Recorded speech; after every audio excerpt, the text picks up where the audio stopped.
श्रीमद् वाल्मीकि रामायण के अयोध्या कांड को हम देख रहे हैं। कल हमने 57वां सर्ग देखा था, जिसमें हमने देखा था कि कैकेयी माता भरत को बताती है कि उसने क्या क्या पीछे से सब बातें करी हैं और क्या क्या उस राजमहल में घटित हुआ है। तो उसको सुन करके हमने देखा था कि भरत जी मूर्छित होकर गिर जाते हैं और वो माता को बुरा भला भी कहते हैं। फिर इस तरह परेशान होते होते वो माता कौशल्या के भवन की तरफ जाते हैं। तब जाते ही उधर से कौशल्या माता को पता चलता है कि भरत आ गए, तो वो उनको मिलने के लिए अचेत सी होकर आती हैं। तो इसके बाद हमने ये प्रकरण शुरू किया था, पर ये थोड़ा गंभीरता से पढ़ने वाला था, इसलिए हम इसको दोबारा देखेंगे कि भरत की शर्तें क्या है। भरत क्या कहते हैं कि जिसकी अनुमति से श्री राम वन गए हैं उसको ये पाप लगे। तो एक तरह से अर्थापति से निकलता है कि ये सारी बातें करने से पाप लगता है। पाप मीन्स महापाप लगता है, ऐसा भरत जी ने कहा। तो हम आज इसको दोबारा देखेंगे ताकि हम इन चीजों को नोट डाउन कर सके कि हमें क्या क्या नहीं करना चाहिए। तो ये बहुत थोड़ा विस्तृत है, इसमें काफी श्लोक हैं, तो हम इसको एक आज बार दोबारा देखते हैं। ये 58वें सर्ग से हम प्रारंभ करेंगे दोबारा, जिसमें भरत की शब्दें आएंगी। तथैव क्रोशतस्तस्य भरतस्य महात्मनः कौसल्या शब्दमाज्ञाय सुमित्रा इदं ब्रवीत्। इस प्रकार रोते चिल्लाते हुए भरत जी के कंठ स्वर को पहचान महारानी कौसल्या सुमित्रा से बोली, आगतः क्रूर कार्यायाः कैकेय्या भरतः सुतः तम अहम द्रष्टुमिच्छामि भरतम दीर्घदर्शिनम्। जान पड़ता है क्रूर कर्मा कैकेयी का पुत्र भरत आ गया है। मैं उस दीर्घदर्शी भरत को देखना चाहती हूँ। एवं उक्त्वा सुमित्रां स विवर्णा मलिनाकृशा प्रतस्थे भरतो यत्र वेपमाना विचेतना। सुमित्रा से ऐसा कह राम वियोग के कारण अति दुर्बल कांतिहीन मुख वाली कौसल्या थर थर कांपती हुई और अचेत सी भरत की ओर चली। स तु रामा अनुजश्चापि शत्रुघ्न सहितस्तदा प्रस्थे भरतो यत्र कौसल्याया निवेशनम्। उधर राजकुमार भरत ने भी उसी मार्ग से अपने भाई शत्रुघ्न के साथ कौसल्या के राजमहल की ओर प्रस्थान किया। ततः शत्रुघ्न भरतौ कौसल्यां प्रेक्ष्य दुःखितौ पर्यश्वेजेतां दुःखार्तां पतितां नष्टचेतनाम्। मार्ग में जाते हुए भरत और शत्रुघ्न कौसल्या को देखकर बहुत दुखी हुए। वे दुख पीड़ित तथा चेतना शून्य होकर भूमि पर गिरी माता को लिपट गए और रोने लगे। रुदन्तो रुदतीं दुःखात् समेतार्या मनस्विनी भरतं प्रत्युवाचेदं कौसल्या भृश दुःखिता। भरत और शत्रुघ्न दोनों भाइयों को रोते देखकर अत्यंत दुखित मनस्विनी आर्या कौसल्या भरत को अपने हृदय से लगा रोते हुए बोली, इदं ते राज्य कामस्य राज्यं प्राप्तम कंटकं संप्राप्तं बत कैकेय्या शीघ्रं क्रूरेण कर्मणा। तुम्हें राज्य की अभिलाषा थी, लो तुम्हें यह निष्कंटक राज्य प्राप्त हो गया, परंतु खेद है कि कैकेयी ने अत्यंत क्रूर कर्म करके यह राज्य प्राप्त किया है। वो सीधे से भी कुछ किसी और तरीके से भी मांग सकती थी।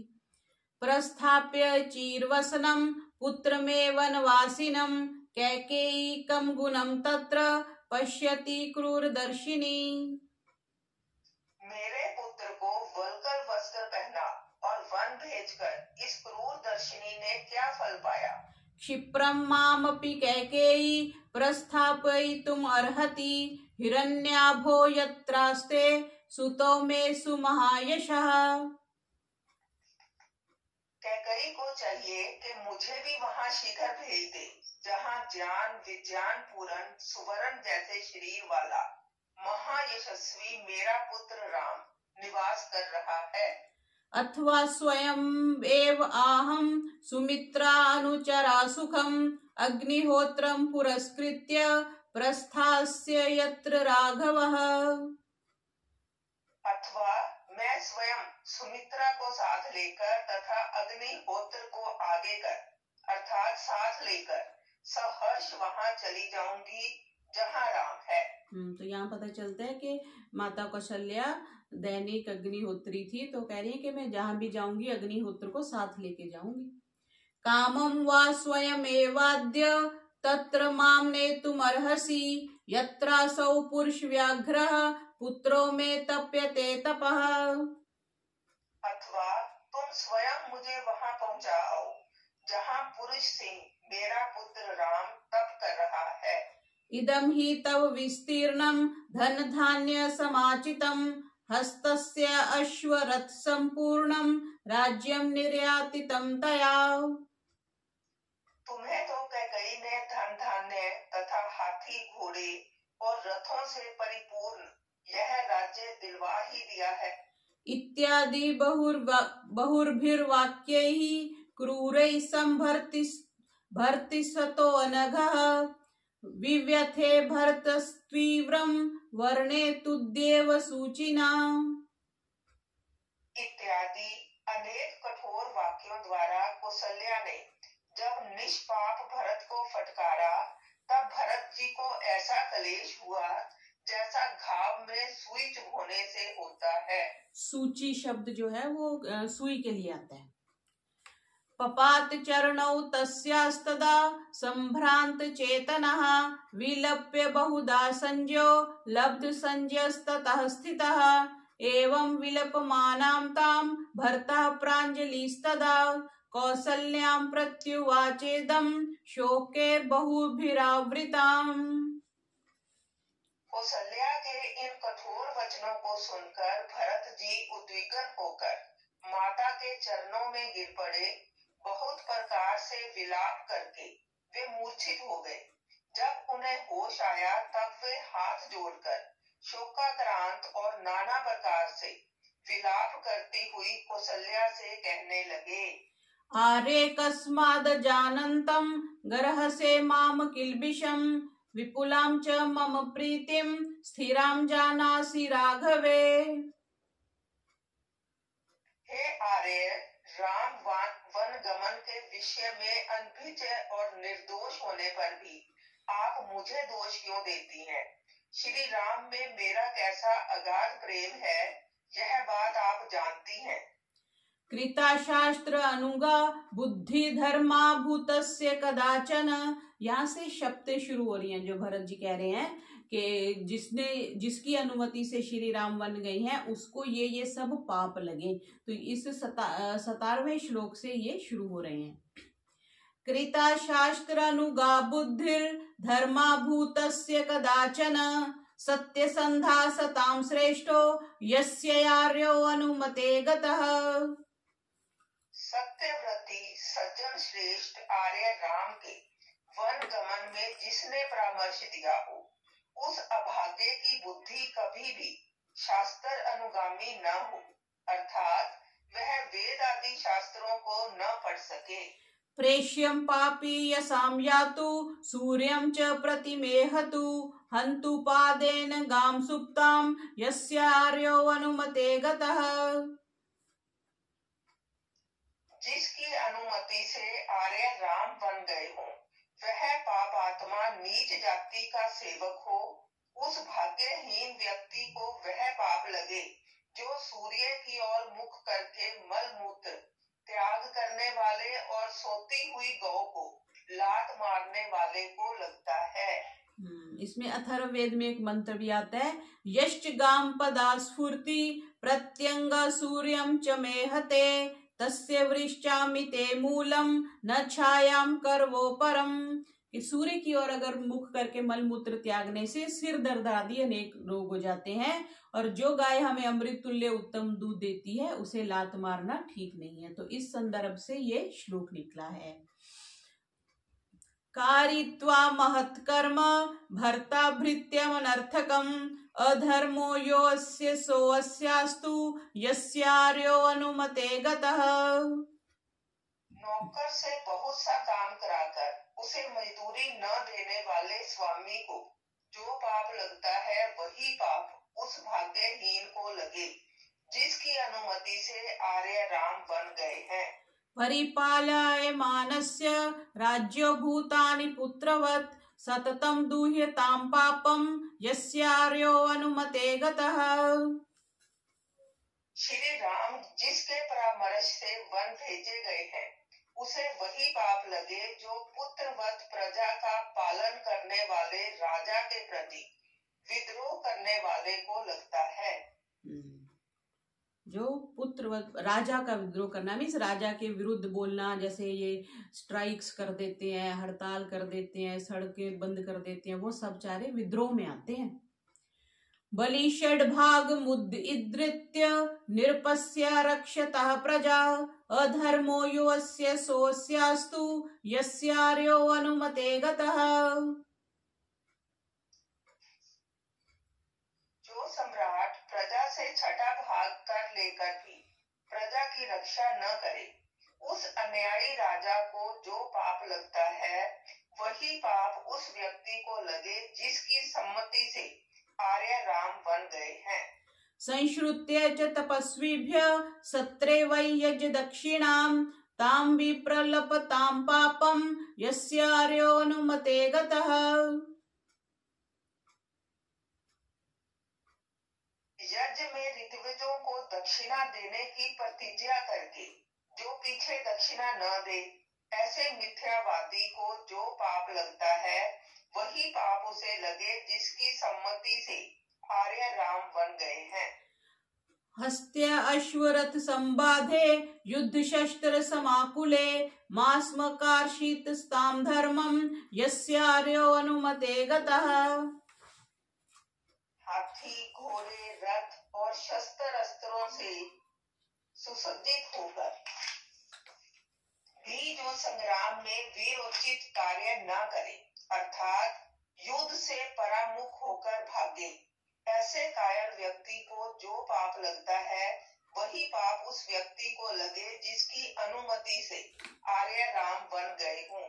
मतलब जैसे युद्ध में सारे उसके पास परिस्थितियां हैं, सारे साधन है, फिर जो युद्ध से भागता है उसको जो पाप लगता है वो उस व्यक्ति को लगे जिसकी सम्मति से श्री राम वन को गए हैं। उपदिष्टम सूक्ष्मार्थम शास्त्रम यत्नेन धीमता स नाश्यतु दुष्टात्मा यस्यार्यो अनुमते गतः। जिसके परामर्श से राम बन गए हैं वह दुष्ट आत्मा बुद्धिमान गुरु द्वारा उपदिष्ट परलोक साधक एवं सूक्ष्म तत्व वाले शास्त्र को भूल जाए। तो उसकी बुद्धि भ्रष्ट हो जाए, गुरु ने जो उसको ज्ञान दिया है वो सारा उसको समझना है वो भूल जाए।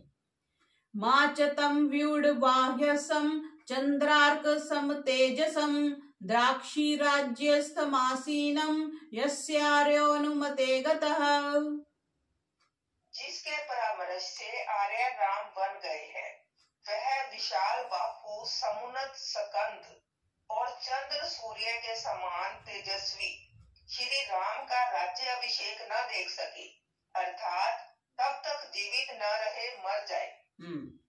पायसम कृसरम छागम वृथा सो अश्नातु निघृणः गुरुश्चाप्यवजानातु यस्यार्यो अनुमते गतः। ब्रह्म यज्ञ अर्थात संध्या, देव यज्ञ, अग्निहोत्र, पितृ यज्ञ, अतिथि यज्ञ और बलि वैष्णदेव यज्ञ किए बिना जो व्यक्ति खीर, तिल, चावल खाता और बकरी का दूध पीता है तथा गुरु को देखकर खड़े न होने वाले और गुरु को प्रणाम न करने वाले व्यक्ति को जो पाप लगता है वही पाप उस पापी को लगे जिसकी अनुमति से आर्य राम बन गए हों। तो इन चीजों का निषेध कर दिया ना कि 5 यज्ञ किए बगैर भोजन नहीं करना चाहिए और गुरु के प्रति भी गुरु को भी प्रणाम करना चाहिए। इसके लिए श्लोक भी मिलते हैं, वेद मंत्र भी मिलते हैं अथर्ववेद में। एष वा तिथि श्रोत्रियस तस्मात् पूर्वो नाशनीयात, मीन्स खाने, अतिथि के खाने से पूर्व खाना नहीं चाहिए। तो यहाँ बोलते हैं ना 5 यज्ञ किए बगैर भोजन नहीं करना चाहिए, उसी बात की संज्ञा आ गई। फिर वो मनुस्मृति में भी है, अघम स केवलम भुंक्ते य पच्यात्म कारणात् यज्ञ शिष्टाशनम ह्येतत् सत्तामन्नम विधीयते, जो बिना अपने लिए खाता है, जो दूसरों को बांट करके नहीं खाता। वही बात, मोघमन्नम विन्दते अप्रचेता सत्यम ब्रवीमि सद्दिस्तस्य नारे मनम पुष्यति नो सखायम केवलागो भवति केवलाधि, वो सिर्फ पाप खाता है जो सिर्फ अपने लिए खाता है। तो कह रहे हैं उसको वो पाप लगे जिसकी सम्मति से श्री राम वन को गए हैं। गाश्च सुप्रेस्तु पादेन गुरुन् परिवेदत स्वयं मित्रे दुह्येत सो अत्यंतम यस्यार्यो अनुमते गतः। गौ को पैर से छूने वाले, गुरुजनों की निंदा करने वाले और मित्रों से द्रोह करने वाले पतितों को जो पातक लगता है, वही पातक उसे लगे जिसकी अनुमति से आर्य राम बन गए हैं। तो गाय को पैर से नहीं छूना चाहिए, गुरुजनों की निंदा नहीं करनी चाहिए और मित्रों से द्रोह नहीं करना चाहिए। विश्वास्तात् कथितम किंचत परिवादम मिथा क्वचित विवृणोतु स दुष्टात्मा यस्यार्यो अनुमते गतः। परस्पर विश्वास पूर्वक कही हुई निंदाजनक बातों को जो दुष्ट आत्मा प्रकाशित कर देता है, उस विश्वासघाती को जो पाप लगता है, वही पाप उसे लगे जिसके परामर्श से आर्य राम बन गए हों। यानी आपको कोई भरोसा करके कोई बात बताता है, कोई अपना, जैसे आजकल की भाषा में कहते हैं, कोई सीक्रेट शेयर करता है, तो वो अगर आप लीक करते हैं तो जो इतना बड़ा पाप लगता है वो लगे जिसकी सम्मति से आर्य राम वन को गए हों। अकर्ता ही कृतज्ञश्च त्यक्तात्मा निरपत्रपः लोके भवतु विद्वेष्यो यस्यार्यो अनुमते गतः। वह उपकार का बदला न देने वाला, कृतघ्न, सज्जनों से बहिष्कृत, निर्लज और लोक में निंदित हो, जिसकी अनुमति से आर्य राम वन में गए हैं। पुत्रैदारैश्च भृत्यैश्च स्वगृहे परिवारितः सह एको मृष्टमश्नातु यस्यार्यो अनुमते गतः।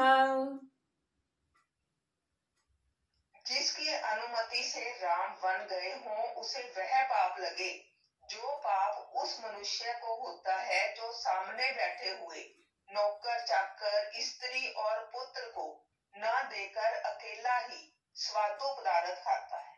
जैसे हम रेल वगैरह में भी सफर करें या कहीं भी बैठे हैं, भले ही सामने वाला ना ले, लेकिन एक बार पूछना अवश्य चाहिए। भोजन करने लगे होते तो भाई आप खाएंगे, तो ऐसे पूछ के खाना चाहिए, नहीं तो वो पाप के भागी होते हैं। अप्राप्य सदृश्यान दारानन पत्य प्रमीयताम अन्वाप्य क्रियाम धर्म्याम यस्यार्यो अनुमते गतः। वह अनुकूल पत्नी को बिना पाए पुत्रहीन होकर मर जाए तथा वह यज्ञ आदि धार्मिक क्रियाओं को बिना किए ही मर जाए, जिसकी सम्मति से आर्य राम वन गए हों। धार्मिक क्रियाएं न कर पाए, पुत्रहीन हो जाए, इतना बड़ा पाप हो गया। मात्मनः संततिम द्राक्षित स्वेषु दारेषु दुःखितः आयु समग्रम अप्राप्य यस्यार्यो अनुमते गतः। जिसकी अनुमति से आर्य राम बन गए हों, वह अपनी स्त्री के गर्भ से उत्पन्न अपनी संतान को देखे बिना दुखी होकर मर जाए। यानी जिसकी पत्नी गर्भवती हो लेकिन वो बच्चा उत्पन्न होने से पहले ही मर जाए। राजी स्त्री बाल वृद्धानाम वधे यत् पापम उच्यते भृत्य त्यागे च यत् पापम तत्पापम प्रतिपद्यताम।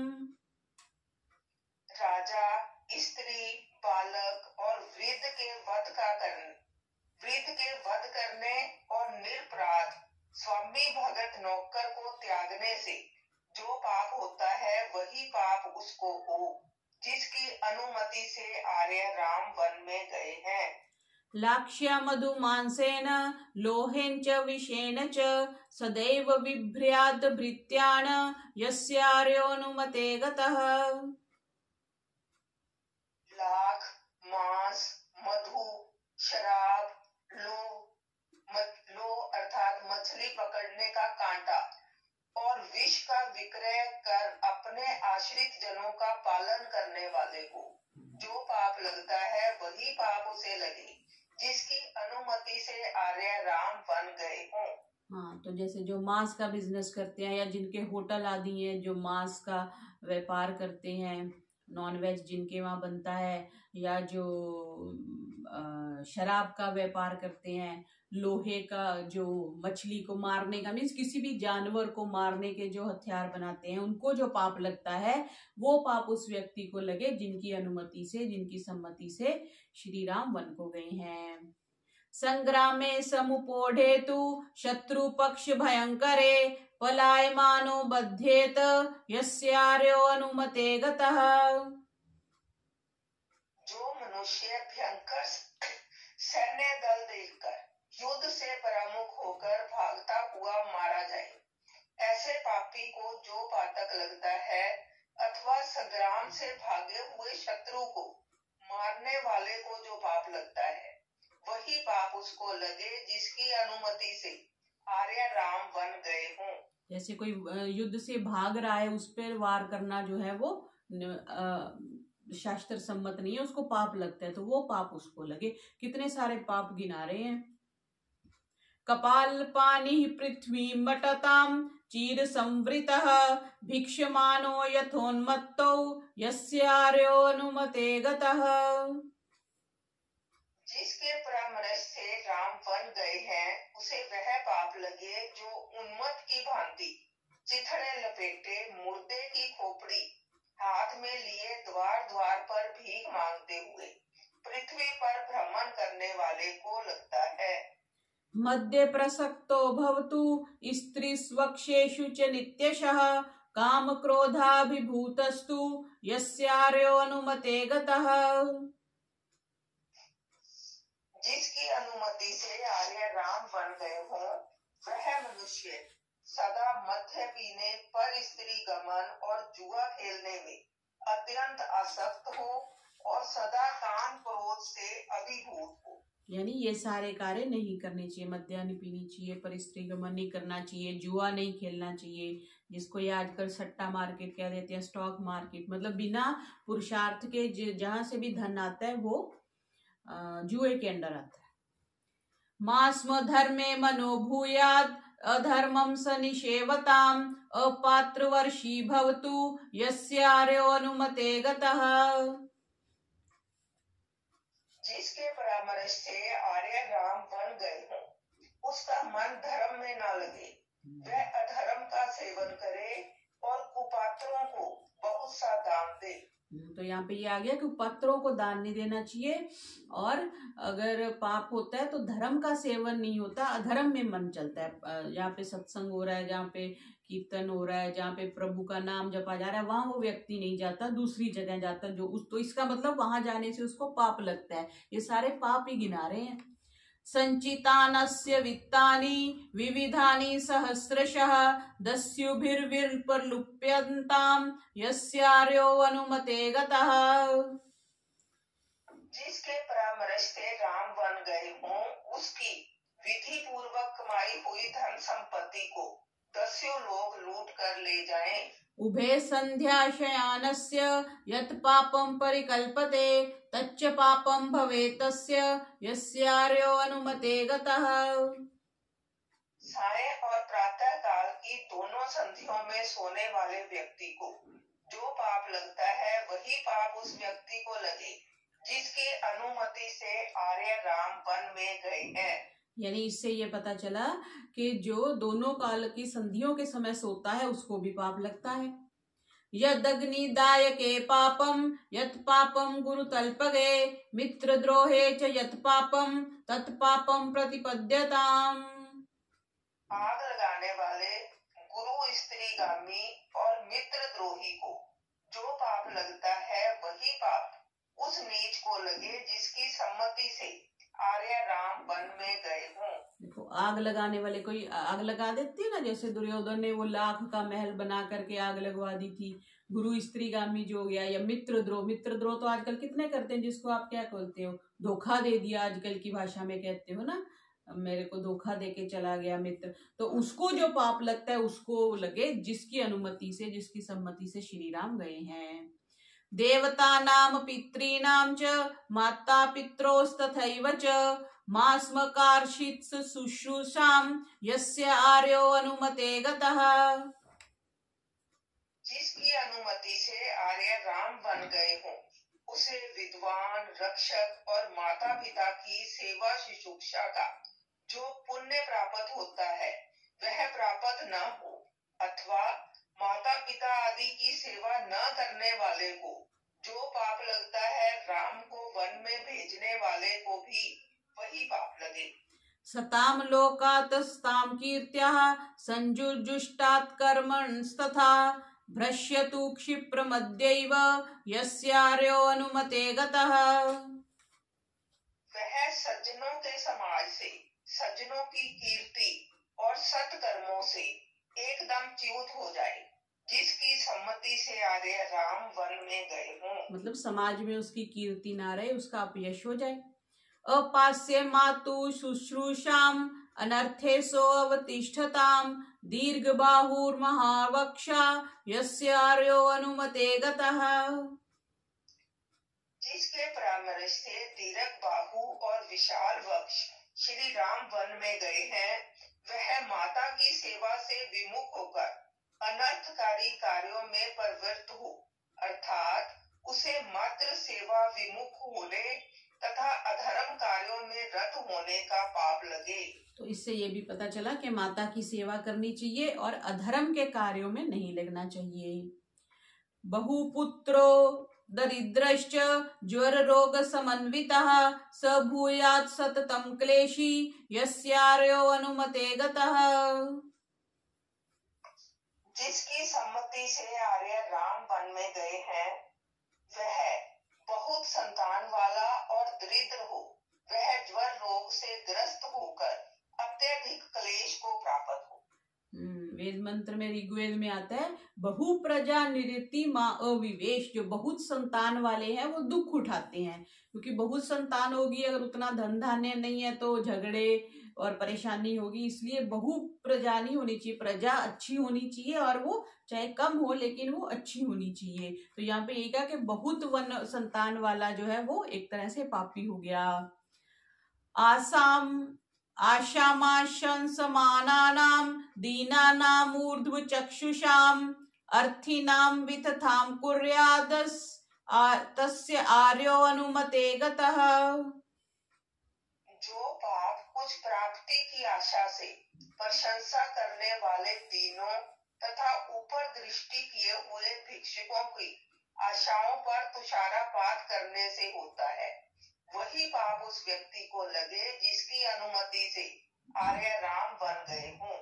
क्या कहा? जो पाप कुछ प्राप्ति की आशा से प्रशंसा करने वाले, जैसे बोलते हैं ना, आपका भला हो, आप हमें, जैसे भिक्षु लोग बोलते हैं, आपका भला हो, हमें दान दीजिए। ऊपर दृष्टि की हुए भिक्षुकों की आशाएं, उनकी आशा होती है ना, तो ऐसे कहते हैं ना, याचक की कामना हमेशा पूरी करनी चाहिए। कोई भिक्षु आपसे मांग रहे हैं, कोई साधु सन्यासी मांग रहे हैं, तो अगर आप नहीं देते तो पाप लगता है। यहाँ से ये पता चल रहा है। माययां रमतां नित्यं पुरुषः पिशुनो शुचिः राज्यो भीतस्व धर्मात्मा यस्यार्यो अनुमते गतः। जिसकी अनुमति से आर्य राम बन गए हों, वह व्यक्ति कपट प्रिय, जुगलखोर, इधर की उधर लगाने वाला, बेईमान और अधर्मी हो तथा सदा राज भय से त्रस्त रहे। जो इतने गलत काम, मतलब उसके इन सब का दोष उनको लगे, ऐसा कह रहे हैं। ऋतु स्नातां सतीं भार्यां ऋतुकाल अनुरोधिनीं अतिवर्तेत दुष्टात्मा यस्यार्यो अनुमते गतः। जिसके परामर्श से आर्य राम बन गए हों, उस दुष्ट आत्मा को वह पाप लगे जो ऋतु स्नान, पतिव्रता, ऋतु काल में पति की कामना करने वाली स्त्री को रतिदान न देने वाले पुरुष को लगता है। धर्मदारान् परित्यज्य परदारान् निषेवताम् त्यक्त धर्म रतिर्मूढ़ो यस्यार्योनुमते गतः। आर्य राम जिसकी अनुमति से वन में गए हों, उस मूढ़ को वही पाप लगे जो उस दुष्ट को लगता है, जो पानी ग्रहित पत्नी को छोड़ तथा धर्म अनुकूल रति का त्याग करके पर स्त्री का सेवन करता है। पर स्त्री गमन का भी निषेध कर दिया, उससे भी पाप लगता है। विप्रलुप्त प्रजातस्य दुष्कृतं ब्राह्मणस्य यत् तदेव प्रतिपद्येत यस्यार्यो अनुमते गतः। जिसकी सम्मति से आर्य राम बन गए हैं, उसे वह पाप लगे जो उस ब्राह्मण को लगता है, जिसके पुत्र भूख से बिलबिलाकर मर जाएं और वह उनका पालन ना कर सके। पानीय दूषके पापम तथैव विषदायके तदेकः स लभताम् यस्यार्यो अनुमते गतः।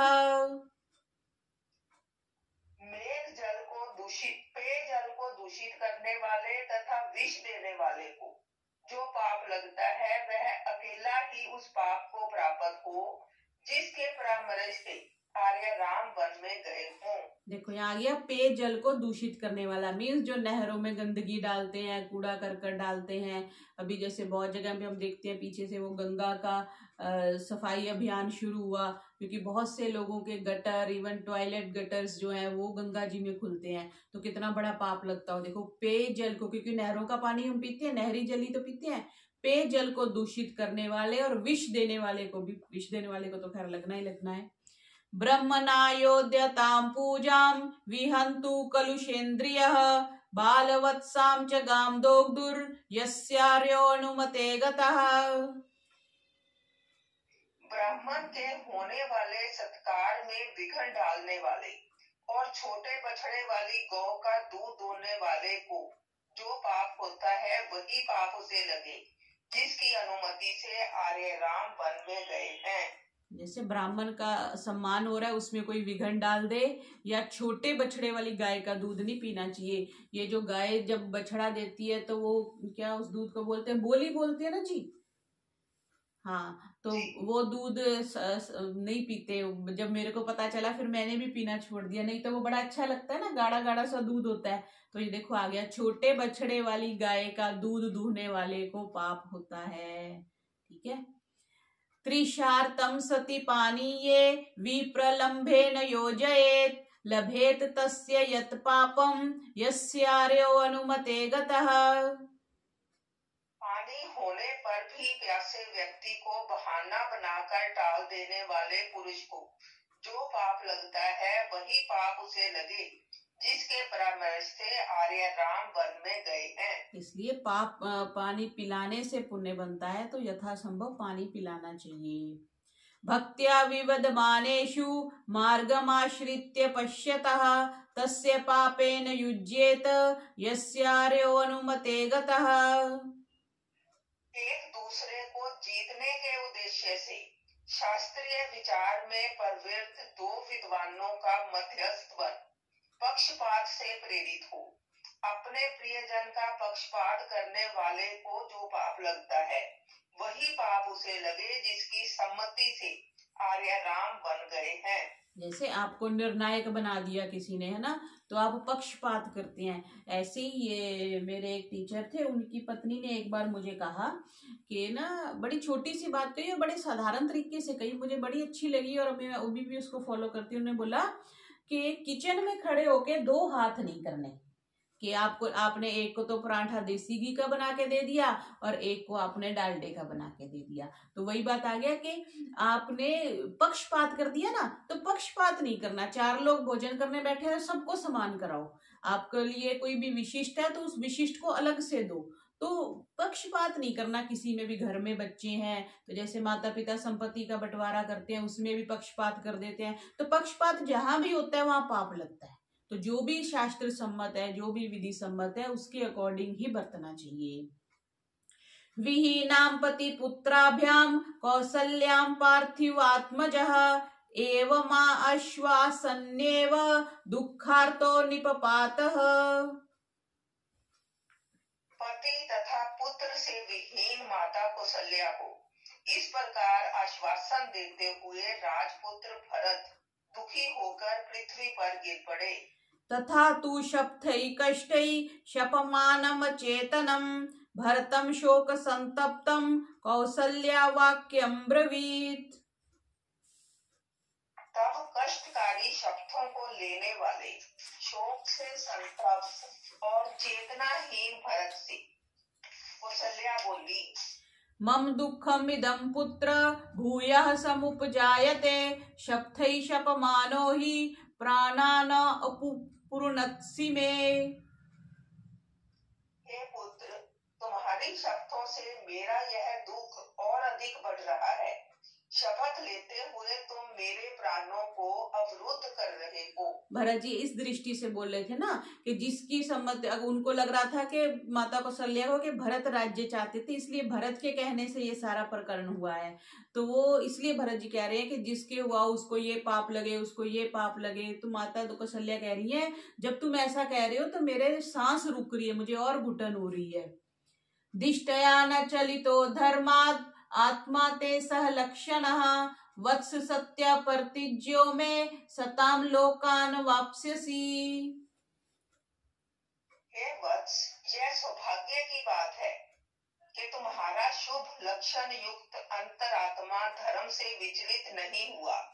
तुम सत्य प्रतिज्ञ हो, अतः तुम सज्जनों के पद को प्राप्त करोगे। इति उक्त्वा चांकमानीय भरतं भ्रातृवत्सलं परिष्वज्य महाबाहुं रुरोध भृश दुःखिता। यह कहकर महाबाहु भ्रातृवत्सल भरत को गोद में ले और हृदय से लगा महारानी कौशल्या दुख पूर्वक रोने लगी।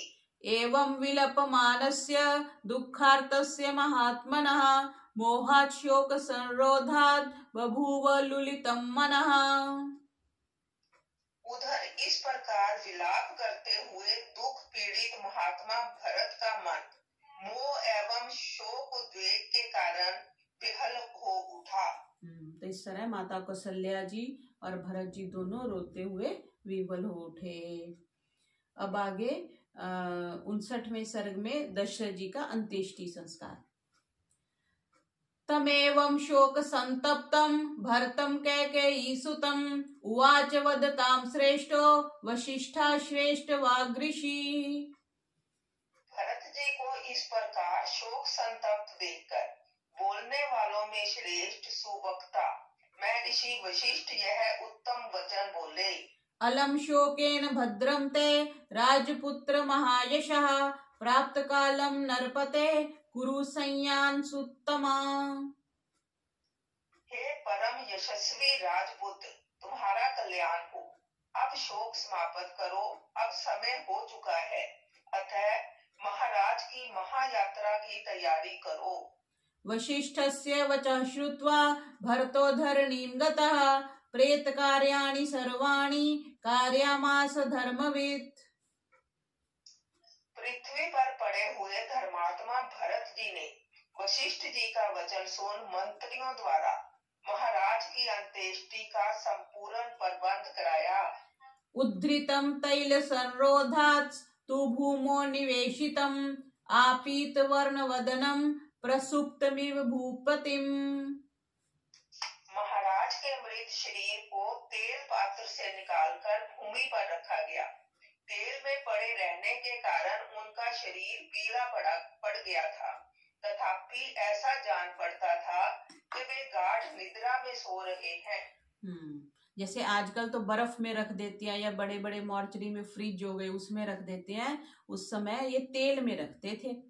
और कह रहे हैं कि पीला तो पड़ गया था पर ऐसे लग रहा था जैसे वो विश्राम कर रहे हैं, मतलब शांत थे, ऐसा कह रहे हैं।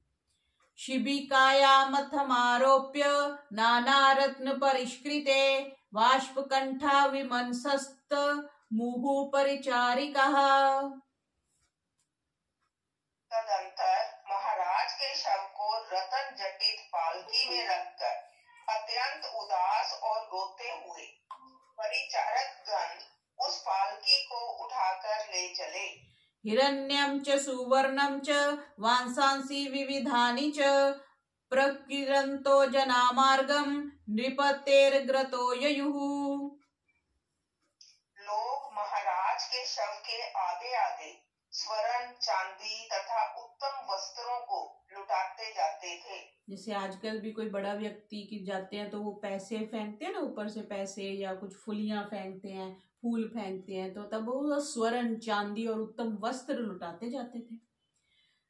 चंदनागुरु निर्यासान सरलम पदकम तथा देवदारुणि चाहृत्य चिताम चक्रुस्थता था परे। शमशान में पहुंचकर चंदन, अगर, गुग्गुल, सरल, पथ्य तथा देवदारू आदि सामग्रियों द्वारा लोगों ने चिता का निर्माण किया। ततः संवेशयामा शुचिश्चिता मध्येथ भूमिपम तथा हुताशनम दत्वा जेपूतस्य तम ऋत्विजः। तदंतर महाराज दशरथ के शव को चिता पर रखकर ऋत्विज लोगों ने मंत्र पूर्वक प्रेत्य अग्नि में आहुतियां दी। यहाँ प्रेत्य शब्द से पता चलता है जो शरीर को छोड़ के चला गया, फिर उसको प्रेत्य कह देते हैं। प्रेत्य कोई अलग से नहीं होता जिसको आजकल हम डरने के लिए प्रयोग करते हैं। शिबिकाभिश्च यानैश्च यथा अर्हं तस्य योषितः नगरानिर्ययुस्तत्र वृद्धै परिवृतास्तदा। महाराज की शोक संतप्त सब रानियां भी यथा योग्य पालकी तथा रथ आदि यानों में बैठ वृद्ध रक्षकों के साथ नगर के बाहर चिता स्थल पर पहुंची। देखो आजकल जैसे स्त्रियों को नहीं लेके जाते ना, यहाँ से प्रमाण मिलता है कि स्त्रियां भी अंत्येष्टि में जाती थी। प्रसव्यम चापि तम चक्रु ऋत्विजो अग्निचितम नृपम स्त्रियश्च शोक संतप्तः कौसल्या प्रमुखास्तदा। फिर ऋत्विजों और कौसल्या आदि रानियों ने अत्यंत शोक संतप्त होकर महाराज की प्रज्वलित चिता की प्रदक्षिणा की। ततो रुद्यन्तयो विवशा विलप्य च पुनः पुनः यानेभ्यः सरयूतीरम् अवतेरुवरांगणः। तदंतर विवशता पूर्वक रोती हुई और विलाप करती हुई वे सब रानियां अपने अपने जानों द्वारा सरयू के तट पर जाकर उतरी। कृतोदकं ते भर्तेन सार्धं नृपांगना मंत्री पुरोहिताश्च पुरं प्रविश्याश्रुपरीतनेत्रा भूमौ दशां व्यनयन्त दुःखम्।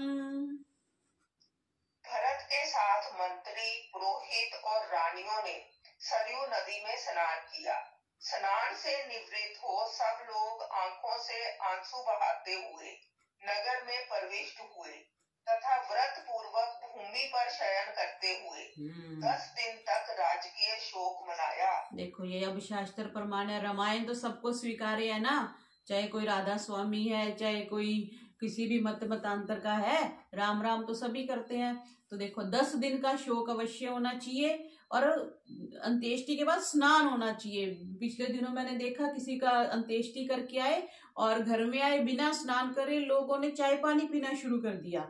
तो ये नहीं ठीक है। जब भी आप, क्योंकि कुछ भी साइंस की दृष्टि से देखो तो इन्फेक्शन का डर है, तो वस्त्र बदलने चाहिए और स्नान जरूर करना चाहिए जब भी आप अंत्येष्टि से आओ।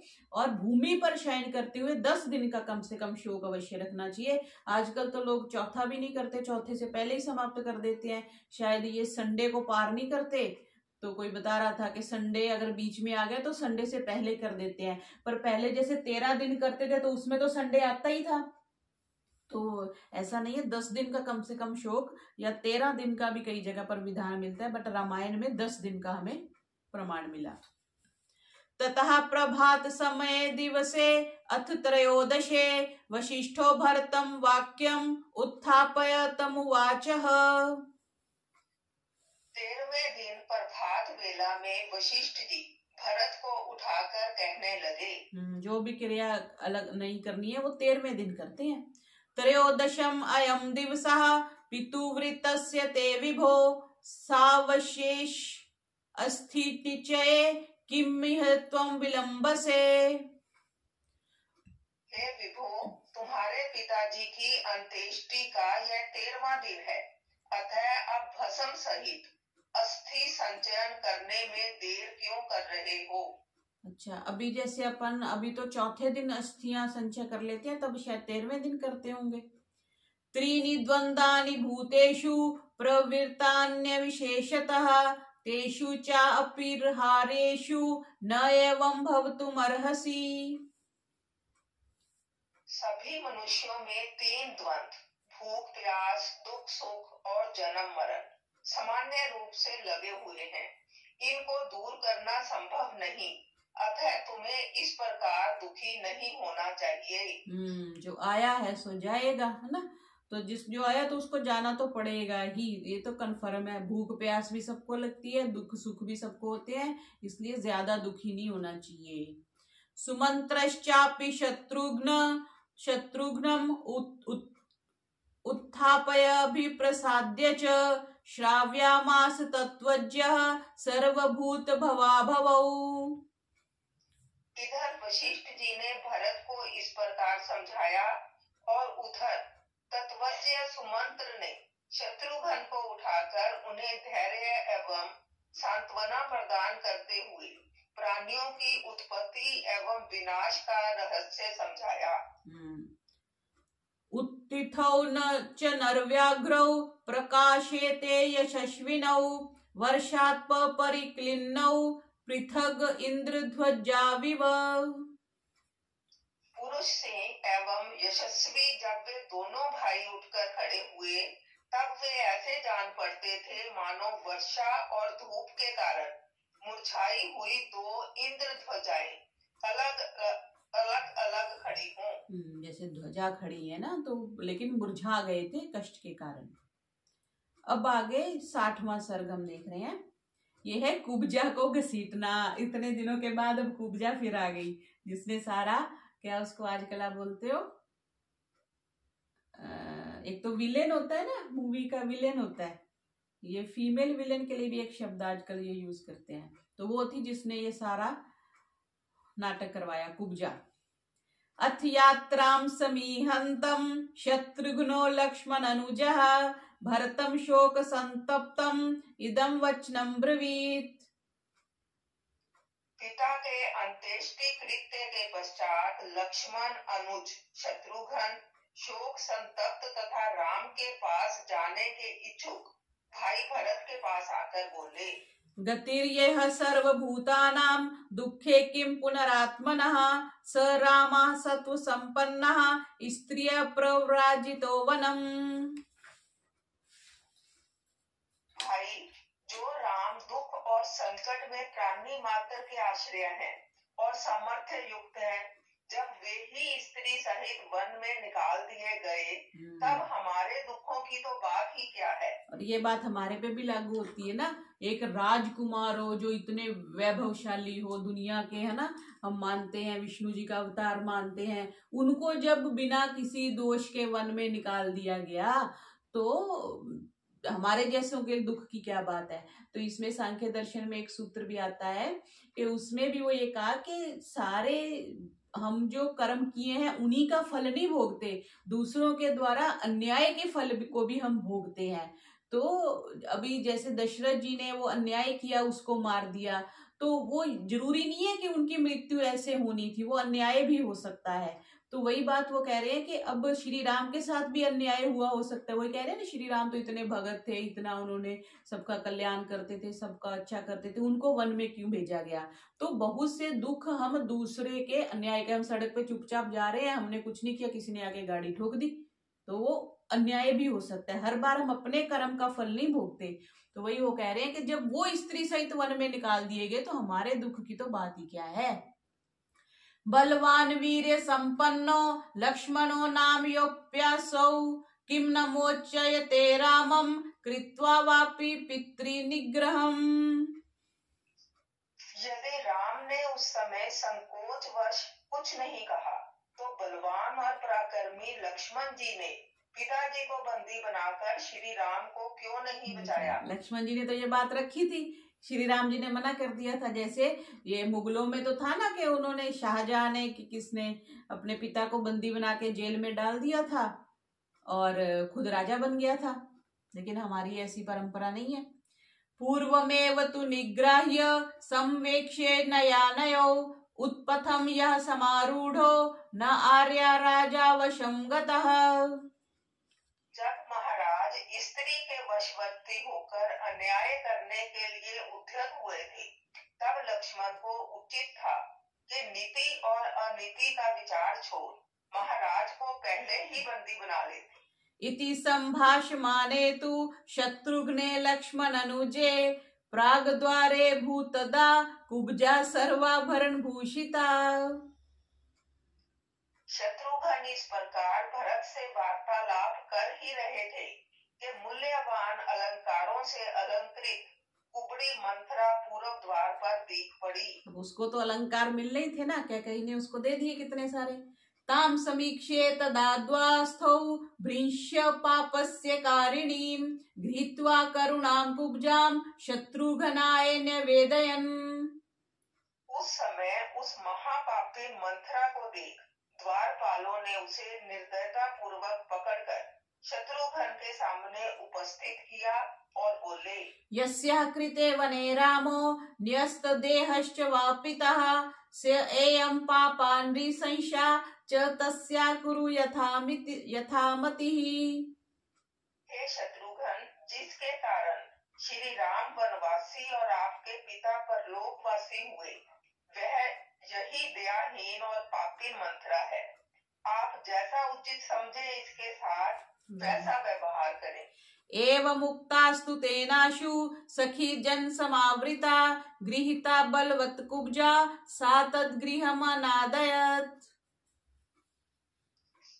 द्वारपालों के ऐसा कहने पर शत्रुघ्न ने सखियों से घिरी हुई उस कुब्जा को ऐसे जोर से पकड़ा कि उसके चीत्कार से सारा भवन निनादित हो उठा। स च रोषेण ताम्राक्षः शत्रुघ्ना शत्रुतापनः विचकर्ष तदा कुब्जां क्रोशन्तीं धरणीतले। शत्रुओं का मान मर्दन करने वाले शत्रुघ्न लाल लाल आंखें किए हुए चीत्कार करती हुई कुब्जा को भूमि पर पटक कर इधर उधर घसीटने लगे। तां प्रेक्ष्य भरतः क्रुद्धं शत्रुघ्निदम् अब्रवीत् अवध्या सर्वभूतानां प्रमदा क्षम्यतामिति। शत्रुघ्न को कुपित देख भरत बोले, हे तात, प्राणी मात्र के लिए स्त्रियां अवध्य हैं, अतः तुम इसे क्षमा कर दो। हन्यामहमिमां पापां कैकेयीं दुष्टचारिणीं यदि मां धार्मिको रामो न सूयन्मातृघातकम्। यदि स्त्रियां अवध्य न होती और धर्मात्मा राम मुझे मात्र घाती समझकर मुझसे घृणा न करते, तो मैं इस अक्षम्य अपराध करने वाली दुष्टा कैकेयी को कभी का मार डालता। देखो भरत जी कह रहे हैं कि मैं कैकेयी को ही मार देता, तुम इसको गुस्सा करके क्या कर रहे हो। इमाम अपि हतां कुब्जां यदि जानाति राघवः त्वां च मां च हि धर्मात्मा नाभिभाषिष्यते ध्रुवम्। यदि राम को कुब्जा के मारे जाने का पता चल गया तो वे धर्मात्मा हम दोनों से बात भी नहीं करेंगे। भरतस्य वचः श्रुत्वा शत्रुघ्नो लक्ष्मणनुजः नयावर्तत ततो रोष्टां मुमोच च मंथराम्। भरत के इन वचनों को सुनकर लक्ष्मण के छोटे भाई शत्रुघ्न का क्रोध शांत हुआ और उन्होंने मंथरा को छोड़ दिया। ऐसे होता है ना, किसी को गुस्सा आता है तो दूसरा व्यक्ति समझा देता है, तो इस तरह उन्होंने देखो इतने अच्छे लोग थे कि सारा जिसने उनका एक तरह से पूरा वंश ही खत्म करने जैसा ही हो गया, सब राजपाट चौपट हो गया, महाराज चले गए, उसको भी उन्होंने क्षमा कर दिया। तो गलती करने वाले से क्षमा करने वाला बड़ा होता है, ये भी हमें यहाँ पता चलता है। और आज हमने फिर ये 60 सर्ग पूरे किए। बोलिए मर्यादा पुरुषोत्तम श्री रामचंद्र की जय।